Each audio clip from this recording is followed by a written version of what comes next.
We know the why human trafficking work is needed, to fight for the freedom of modern-day slaves.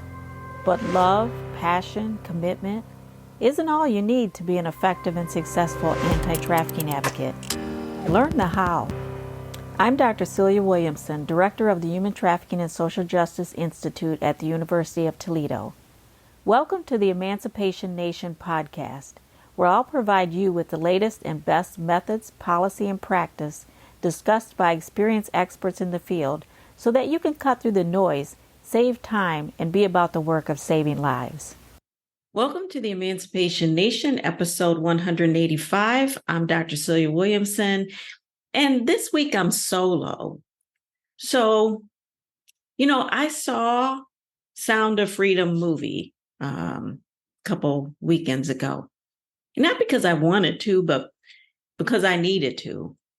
I had been getting text messages and emails from people asking me to do a podcast on this movie. So I had to see the movie so that I would know what it's about and sort of lend my thoughts to it. So I have to say up front that this movie really upsets me because, I know and you know how Hollywood can distort something, how they can romanticize it, such as Pretty Woman, or how they can eroticize it, such as, Debbie Does Dallas, and how they can distort it, like the movie Taken. And I know you know how the news media distorts and sensationalizes the issue, and how social media screws people's heads on wrong about the issue. And so we need to talk about this movie. Again, let me show my hand up front and say that I agree with some of the critics out there. So let me tell you about the movie, but not a spoiler alert. I'm not going to tell you the details of the movie in case you want to see it for yourself. But the movie focuses on Tim Ballard, who used to work for Homeland Security, who left to form an organization called Operation Underground Railroad. Okay, this is an organization that travels to other countries, rescues children who are victims of sex trafficking. So that's the setup. And this Operation Underground Railroad organization has been a controversial group really all along. But anyway, this movie is really the American story we love to tell, right? And here's the American story. American white guy saves the day. That's the American fantasy. We love that story. We tell it over and over again. And I know we don't like to talk about things like that, but it's the fictional tale we love. We told that story in Taken. Liam Neeson saves the day. If you remember Taken 1, Liam Neeson's daughter leaves the country to be trafficked. Of course, we know that the U.S. is one of the largest purchasers of sexual services in the world. So actually, to leave the country, it seems like the probability goes down that you would be trafficked. But we ignore that, and she's trafficked on foreign land, of course, by those foreigners. And so Liam Neeson is the only one that can save the day. Not our government, not their government. Only Liam. And he happens to know all there is to know about human trafficking too. And he tells his daughter when she's hiding under the bed, if you remember, he says, they're going to take you. He tells her how long she has. Now, how does Liam know that? Well, he's an American man. That's how Liam knows all. So he goes into countries, he breaks laws, he kicks ass, he saves lives. And at the end of the movie, the daughter that he rescues hasn't suffered any trauma. A core issue of victims, of course, but no. She goes on to think about her career and what she'd like to do next in life. The end. You finish your popcorn, you're satisfied that people like Liam Neeson are on the case. There to break laws, to get the job done. And you ever think about those cop shows you watch? Ever notice that how they have to break laws that we have in place in order to get the job done? Think about it. Think about every cop show you've ever watched, at least the ones you like. And they get the perp, locked inside the interrogation room where they violate his rights, beat him up, threaten to shoot him, whatever it takes. Because after all, they have to break the law in order to do their job. That's the underlying theme. They beat, burn, punch, kick, threaten, abuse, exploit, whatever dirty deed they can do in order to get the job done. And we say, yes, good job breaking the law. Go ahead, make my day, Clint Eastwood, or AKA Dirty Harry, said. He followed the law. But boy, did he want that guy to step out of line so that he could shoot him, kill him in broad daylight, commit justifiable murder. These stories tell the viewer that the laws we have in place just aren't good enough. We have to get down in the dirt with this scum. And America says, well, that seems right.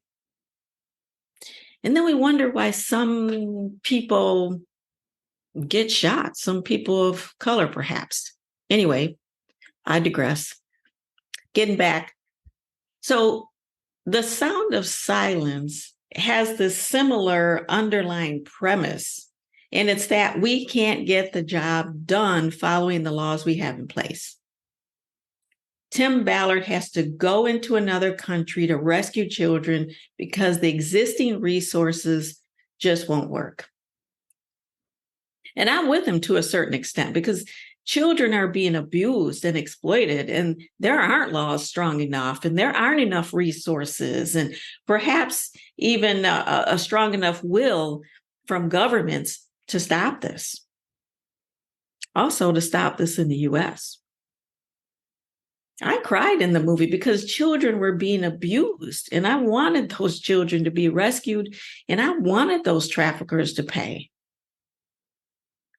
I just wish at the end of the movie, when the character that played Tim Ballard came out to speak, and yes, he comes out after the movie to speak to the audience, that he would have said that this is one form of trafficking, but certainly not the only form. And certainly not the majority of trafficking around the world. I wish he would have said that the majority of sex trafficking victims aren't 5 or 10 years old as displayed in the film, that they're more likely to be teens or even adults. And I wish he would have said that all sex traffickers or all sex trafficking buyers aren't pedophiles. Pedophile meaning people that prefer children, prepubescent children, that they are also people that live in your neighborhood, and purchasers are bankers and lawyers and pastors. And I know he wouldn't have said that we can rescue children all we want, but until we put policies and adequate resources in place, and until we deal with and change the paradigm and the structure of first world countries, such as the US's insatiable desire for these women and children, unfortunately, it will continue.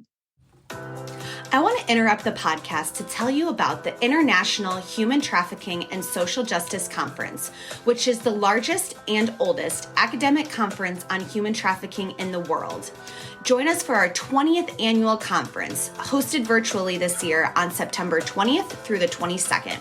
You'll have the opportunity to learn from and collaborate with thousands of advocates, researchers, providers, and survivors from all over the world. You don't want to miss it. Find out more and register today on our website, traffickingconference.com. Now, back to the podcast. Again, I wish you would have mentioned that it's not only these perverts that go into countries to pay for 5 and 10-year-old children, but the majority of the purchasers of sex trafficking victims are those in legitimate jobs. They aren't all sweaty and overweight and dirty as portrayed in the movie. They go to work as in law offices every day. They put on a police uniform, a medical coat, a robe in preparation for court. They're city workers. They put on their city vests and so on. The problem with this movie is not only that once again, in our fictional love story, that the American white guy saves the day, or even that victims are 5 and 10 years old, or that we mislead the public to understand that people leave the country to buy victims, is that the actual salary of the Operation Underground Railroad Tim Ballard was over $500,000 per year. And the previous president of Operation Underground Railroad, Brad Damon, according to the company's tax filings, also made over $500,000 a year. Now, you might say that the job that he's doing or they're doing is worth that level of pay, and I believe you, and I support that. I think it is. And I also think that the job you're doing today is also worth that level of pay. You often risk your life in some of the jobs you do. You also save lives. The movie also magically, or rather strategically, plays into the idea of the story of Jeffrey Epstein's island, where he would invite wealthy people to abuse vulnerable women. Again, I'm not going to tell you about the movie in case you'd like to see it, but there's that theme running through it. So look, movies are largely made to entertain. The Sound of Freedom producers and casts admit that The Sound of Freedom is a heavily fictionized movie. But for us, it really feeds into the idea that children are snatched and that we need to go in and get them. And after we rescue them, well, we really don't know what will happen, but we did our part. So has this multi-million-dollar movie shifted the narrative? I would say it's more like snatch the narrative and will have people believing what we continue to fight against, that trafficking happens over there, that it's mostly little kids, and that the customers are nasty, dirty-looking pedophiles. Look, the movie has already brought in $50 million, according to a publication, Motherboard. Even before the release of the movie, they were working with religious organizations and churches across the U.S. to get them to buy tickets and attend the movie. But as we know, the sound of freedom rings out across the U.S. every day and around the world every day. So let me share with you the many ways that the sound of freedom rings out. It rings out when you have worked to ensure that a child you work with can fall asleep at night without fear of being raped again or forced to work. Those of you that have done that have heard the sound of freedom. It's a smile. It's a laugh. It's a sigh of relief. It's a feeling of safety. Those of you who have helped foreign survivors feel at home in our country and in the world, and found housing for them and a lawyer for them and helped them connect to the services they need, you already know the sound of freedom. The sound of freedom rings out when some of you have made sure that laws were passed to protect vulnerable people. In fact, Dr. Vanessa Boucher did a study of the legislator across the U.S. Her findings were that the more women you have in the state legislature, yes, the more comprehensive anti-trafficking laws are passed. Do you know that the majority of people working in the anti-trafficking field and doing the jobs are women? As we quietly toil away like we do. We also worked on civil rights movements. We worked on women's rights movements, and we held key positions in those movements. In fact, women, white women, are responsible for the development of the whole social work profession that helps millions around the world.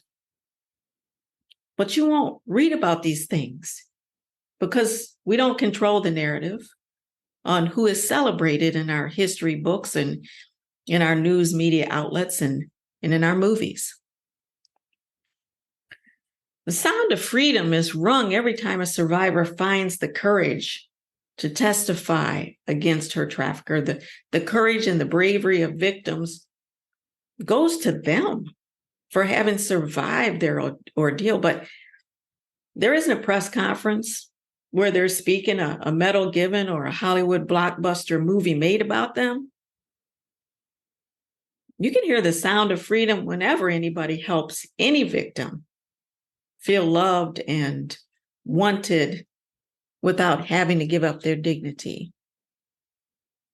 Freedom is rung every time a survivor shares their experience to enlighten an audience who was previously naive.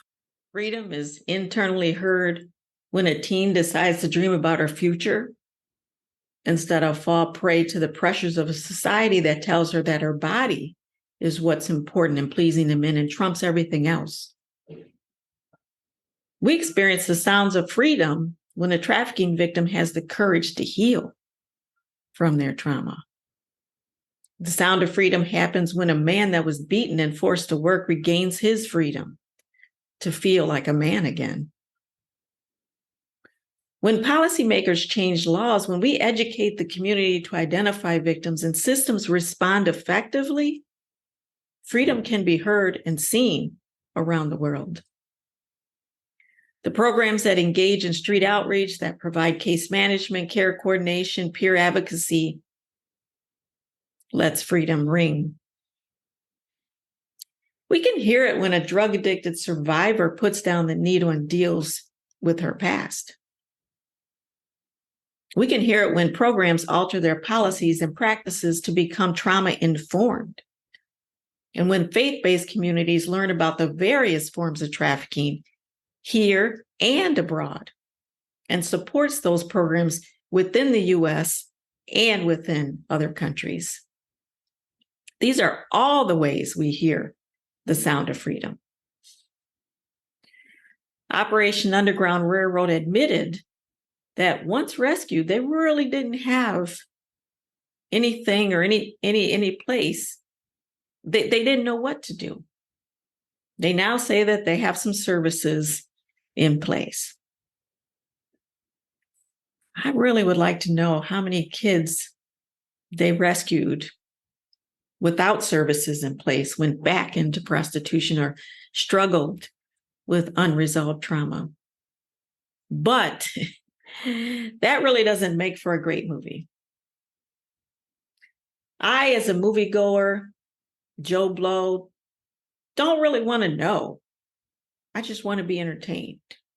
What I want to do is watch a heart-wrenching movie, wipe my tears, finish my popcorn, and go home feeling sad that that happens, but happy that someone is on the case.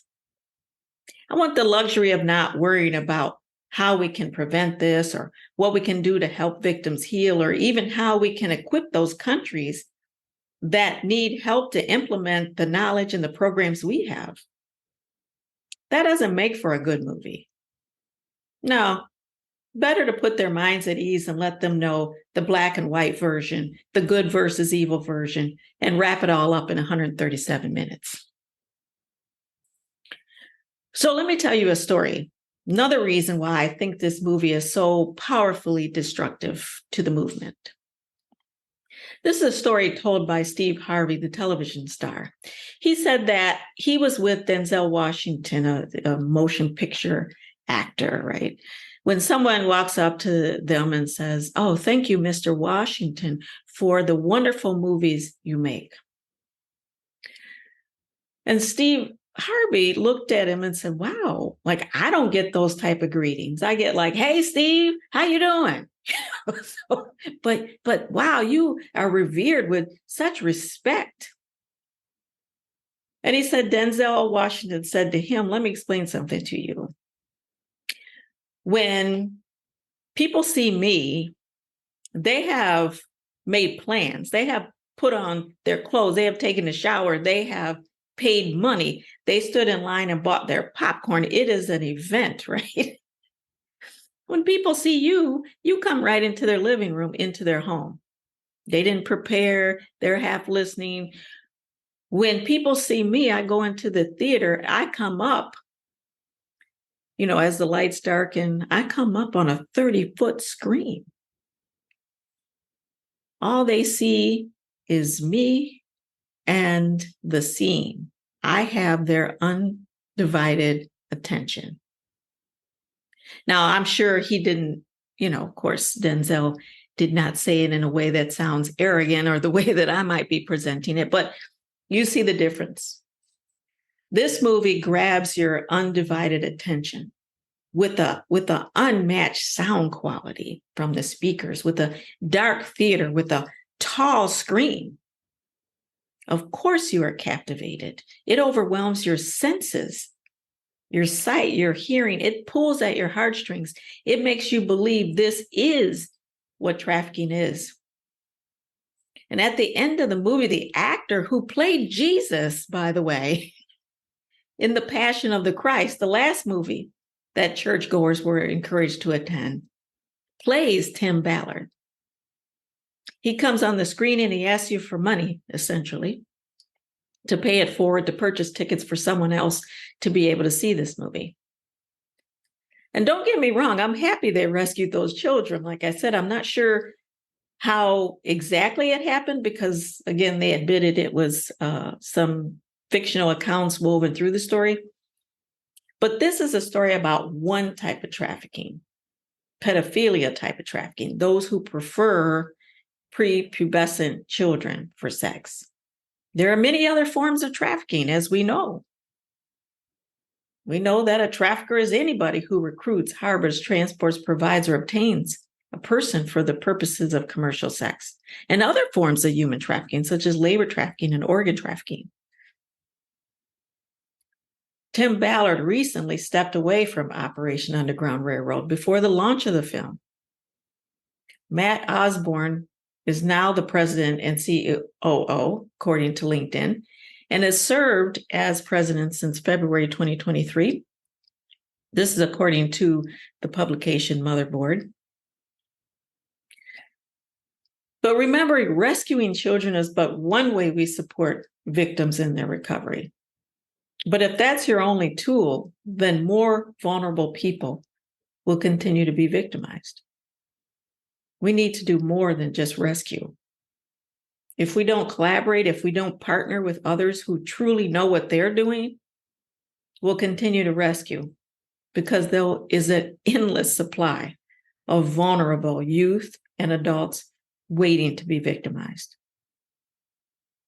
If you choose to support this organization, that's your choice. Rescuing even one child, as they do, is important. But I bet there is an organization in your community that is struggling to keep its doors open, that is serving victims of human trafficking. I bet there are laws in your state that need to be passed. I bet there is a need to change the political will of the people and the legislature so that they will fund what is needed in your state. And I bet there is also other international organizations that don't have multi-million-dollar movies made about them to support, in addition to Operation Underground Railroad. Until next time, the fight continues. Let's not just do something, let's do the best thing. If you like this episode of Emancipation Nation, please subscribe and I'll send you the weekly podcast. Until then, the fight continues.